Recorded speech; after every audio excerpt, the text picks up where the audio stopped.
नमस्कार विद्यार्थी मित्र, आता आपण प्रॅक्टिस सेट 35वा सोडवलाच असेल. तर आता आपण काय करायचं, इक्वेशन इन वन व्हेरिएबल म्हणून पाहणार आहोत, म्हणजे एक चल समीकरण पाहणार आहोत. त्याच्यामध्ये इथं दिले 7x + 7 म्हणजे x + 7 = 4. आणि मग आपण हे गणित आपण काय करायचं, आपण इक्वेशन आपण सोडवून घ्यायचं. पहिलं गणित आहे x + 7. काय आहे, x + 7 = 4. मग हे आपण काय केले, इक्वेशन आपण मागील इयत्तेमध्ये पाहिलं होतं. आपण हे x इथं घेतलं तर इथं काय होणार, 4 तसंच राहणार आहे. इकडं आपण हे प्लस आहे ते इकडच्या साईडला गेल्यानंतर इथं काय होणार, मायनस होणार. मग x ची किंमत तुम्हाला किती येणार आहे, -3 येणार आहे. का तर चिन्ह मात्र मोठ्याच येतं. अशा प्रकारचं तुमचं काय होऊ शकतं, इक्वेशन x. तसंच दुसरं पण इक्वेशन आहे 4p = 12. काय आहे, 4p = 12. मग हे p आणि 4 आणि p याच्यामध्ये मल्टिप्लिकेशनचं चिन्ह आहे म्हटल्यानंतर आपण पुढच्या स्टेपला कसं होणार, म्हणून p = 12 / 4. इथं मल्टिप्लिकेशन असलं की इथं डिवायडेशन होतं. मग p ची किंमत किती होणार, 4 त्रिकोण 12. p ची किंमत किती आली, 3 आली. तसं तिसरं गणित आहे. तिसरं गणितमध्ये काय आहे, m - 5. काय आहे, m - 5 बरोबर 4 आहे. आता इथं m ची आपल्याला किंमत काढायची इक्वेशनमध्ये. हे 4 तसंच ठेवायचं, हे 5 इकडच्या साईडला न्यायचं. इथं मायनस आहे ते हे काय होणार, प्लस होणार. मग तुमची m ची किंमत किती होणार आहे, 9 होणार आहे. तसंच आता पुढचं गणित आहे डिवायडेशनचं. ते काय आहे, 1/3 t/3 = 6.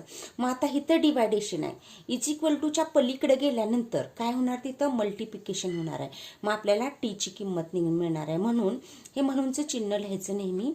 6 × 3 म्हणजे किती, टी ची किंमत किती निघाली, 18. 18 म्हणजे 18. अशा प्रकारचे हे इक्वेशन आहेत. कळालं का?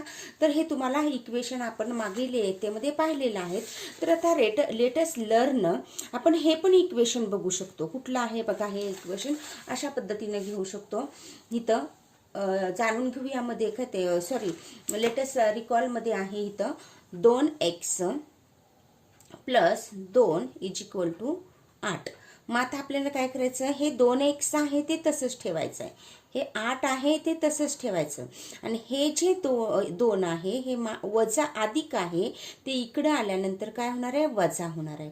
म्हणून काय होणार आहे, इथं 2x = 6 आलं. मग आता आपण काय करायचं, ह्याच्यामध्ये x ची आपल्याला किंमत काढायची आहे. म्हणून x = 6, इथं मल्टिप्लिकेशन आहे, इकडं डिवायडेशन होणार आहे. म्हणून इथं 2 घ्यायचं आणि x ची किंमत आपल्याला किती मिळाली, 3 मिळाली. अशा प्रकारे ही इक्वेशन आहे. तसंच आता दुसऱ्या पद्धतीचं एक गणित आहे, आपल्याला ह्याच्यामध्येच पुस्तकामध्ये दिलेलं आहे. 3x - 5. काय सांगितलंय, 3x - 5 = x - 17.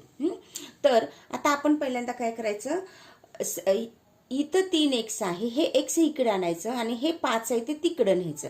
मग त्या पद्धतीने आपण करू शकतो. हे 3x तसंच ठेवलं म्हणून इकडे x आहे, अधिक आहे इथं चिन्ह, म्हणून इथं काय येणार, इथं वजा x येणार आहे.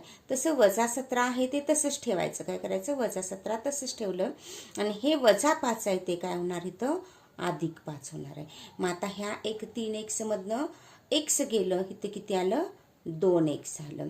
आणि 17 मधनं 5 गेलं, किती आलं, 12 आलं, -12 आलं. 12 वजा का आलं, तर इथं 17ला वजाचं चिन्ह आहे म्हणून इथं -12 आलं. परत आपण x ची किंमत काढायची. इथं मल्टिप्लिकेशन आहे, इथं डिवायडेशन होणार. 12/x बरोबर x ची किंमत किती आली, 3 आली. पण कुठलं चिन्ह आलं, वजाचं चिन्ह, 6 आली.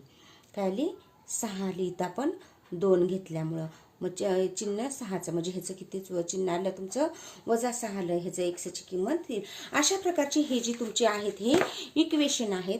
आता आपण एक्झाम्पल इथं त्यांनी दिलेले आहेत. हे एक्झाम्पल कशामध्ये दिलेले आहेत त्यांनी,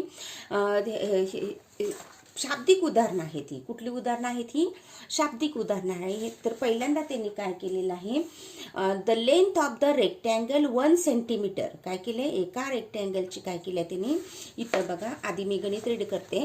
the length of the rectangle 1 centimetre more than the twice breath.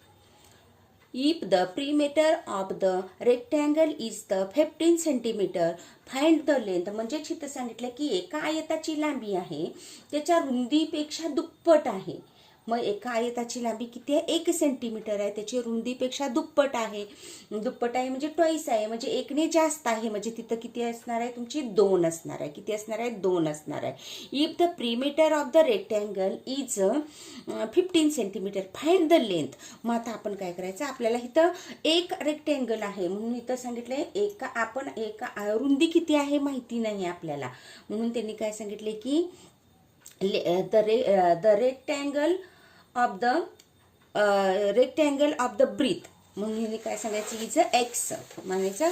Rectangle b is a breadth. इथं लिहून घ्यायचं आपण, rectangle is a breadth. Let's, गणित मी डायरेक्ट सोडून दाखवते. लेट अस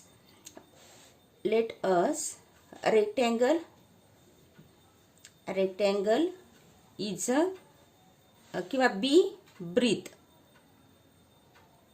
ब्रीथ किती आहे, इज एक्स. काय म्हणायचं, इज एक्स आहे. काय म्हणायचं आपण, एक्स सेंटीमीटर आहे. पण आपल्याला इथं गणितात सांगितलंय रेक्टँगल ची इथं काय सांगितलंय, देन द ट्वाइस ब्रीथ आहे. ह्याची किती ब्रीथ आहे, ट्वाइस ब्रीथ आहे. म्हटल्यानंतर म्हणजेच त्यांची लेंथ आहे. लेंथ किती आहे, लेंथ इज ट्वाइस ब्रीथ.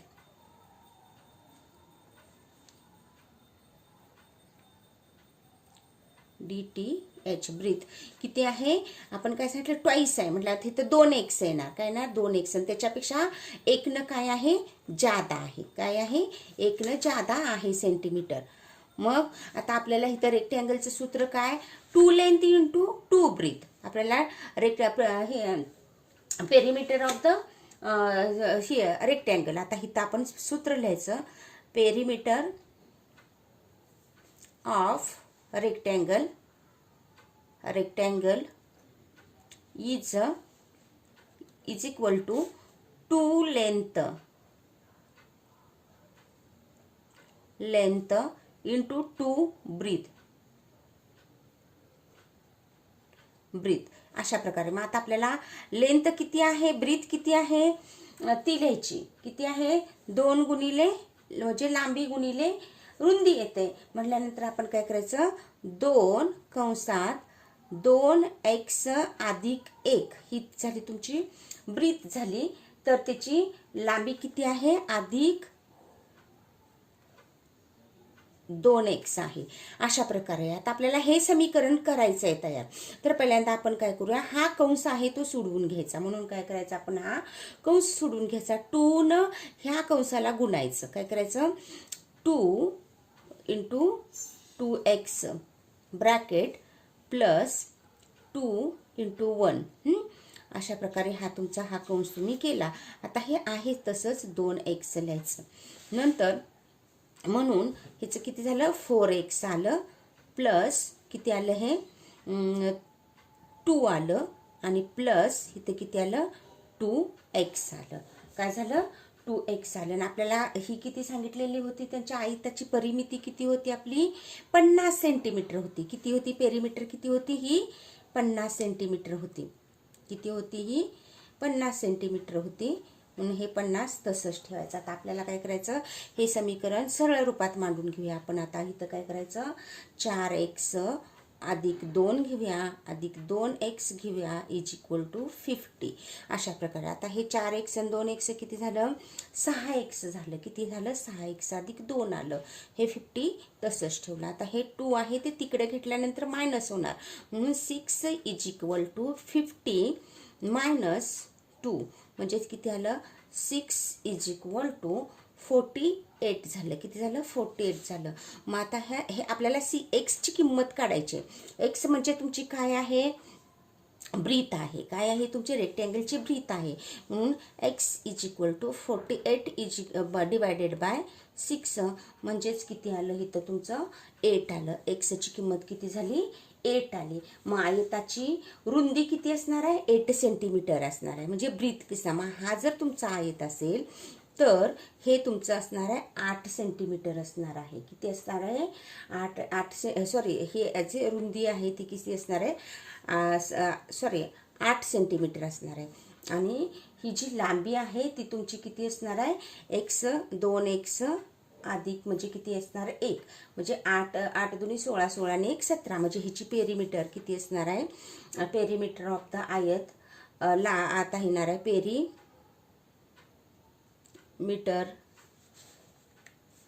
किती असणार आहे हिची पेरीमीटर 17 असणार आहे. किती येणार आहे हिची 17 असणार आहे. म्हणजे ही 17 कसं आलं बघा आपण ह्याच्यामध्ये भरायची किंमत 2x + 1 म्हणजेच किती येणार आहे 2x म्हणजे 8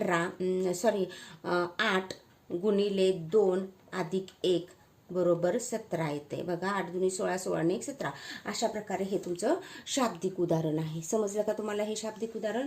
तसंच तुम्हाला दुसरं पण त्यांनी तसंच दिलेलं आहे इथं. The sum of the two constitutive natural number is 69 find the number. आता कॉन्स्टिट्यूटिव्ह नंबर आपल्याला माहिती नाही.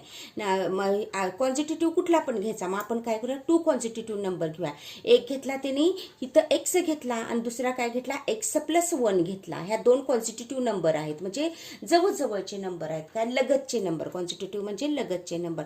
मग तशा प्रकारे इथं समीकरण झालं. इथं 2x अधिक 1 इज इक्वल टू 69 आणि 2x इज इक्वल टू 69 - 1.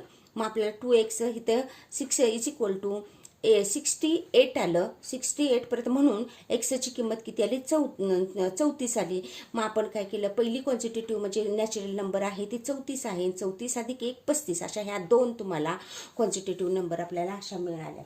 मग आता इथं नेहमी सांगितले की रिमेंबर सांगितले from the solved the example above the see if the term is transposed from the one side to other side is a sign. मग ह्याच्यामध्ये काय सांगायचं की एखाद्या पदाचं समीकरण सोडवत असताना उजव्या आणि डाव्या बाजूला नेताना ते चिन्ह बदलावं लागतं. म्हणजेच काय करावं लागतं वजा असेल तर अधिक करावं लागतं अधिक असेल तर वजा करावं लागतं. कशामध्ये जे इक्वलचं चिन्ह असतं त्याच्या पलीकडं. आणि डिवायडेशन असेल तर मल्टिप्लिकेशन करायला लागतं आणि मल्टिप्लिकेशन असेल तर डिवायडेशन असतं.